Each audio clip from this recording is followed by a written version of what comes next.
మళ్ళీ ఎవరి జీవితంలో అయినా శ్రీశ్రీ జీవితంలో మహాప్రస్థానమే ఉజ్వల ఘట్టమైనట్టుగా, ఆరుద్ర జీవితంలో తొమ్మిదవాహం రాసిందే ఉజ్వల ఘట్టమైనట్టుగా, అట్లాగే దాశరథి జీవితంలో కూడా ఆయన ఉజ్వల ఘట్టం ఆయన అగ్నిధార రుద్రవీణ రాసిందే.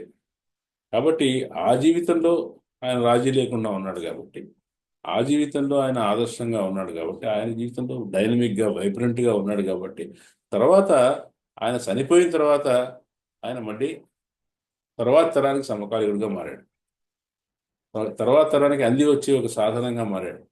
మనకు తెలుసు కదా, ఎవరు సమకాలంలోనే కవులు కవులను ద్రష్టలని ఇంకోటి ఇంకోటి అని అంటారు కదా, ప్రాంత ద్రష్టలని అంటారు. అంటే ఏంటంటే వాళ్ళు రేపటి విషయాన్ని ముందే తెలుసుకుంటారు.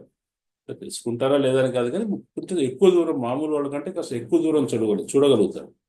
గురజాడ అప్పారావుని ఇప్పటికీ మన సమాజం అందుకోలేదు అని అంటుంటారు. అంటే అర్థం ఏంటంటే ఆయన ఇప్పటికి కూడా మనకు అందని విషయాలని ఆ రోజుల్లో ఆయన ఊహించి రాశాడు. అట్లాగే దాశరథి కూడా ఆయన సమకాలంలో ఆయన జీవితంలోని ఉజ్వల ఘట్టంలో ఆయన రిలవెంట్గా ఉన్నాడు.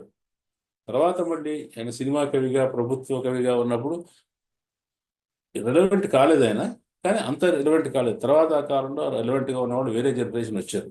కానీ ఆయన 1995 తర్వాత ఆయన ఆశ్చర్యంగా తెలంగాణ ఉద్యమానికి ఉపయోగించే ఒక నినాదంగా, ఒక పద్యకవిగా వచ్చాడు.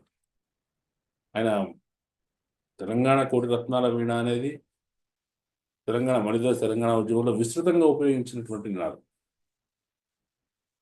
తర్వాత ఆచరణ సముద్ర గర్భం అనేది తెలంగాణ కళాకారులందరూ ఇంత ప్రజా ప్రజల భాషలో జానపద సరళిలో పాడేవాళ్ళు కూడా అటువంటి వేదికల మీద కూడా తప్పనిసరిగా ఈ పాట ఒకసారి పాడి దాని రిలవెన్స్ ఒకటి పెరిగింది. తర్వాత తర్వాత తర్వాత దాశరథి రాసిన ఇతర పద్యాలు, ఓ నిజాం పిశాచము, ఆ, తెలంగాణ ఓ రైతుదే అనేది, ఇటువంటి మళ్ళీ రీవిజిటింగ్ దాశరథి అనేది ఒక అవసరంగా మళ్ళీ తెలంగాణ ఉద్యమంలో వచ్చింది కాబట్టి మళ్ళీ ఆయన ఒకసారి ఎవాల్యుయేట్ చేయడం అనేది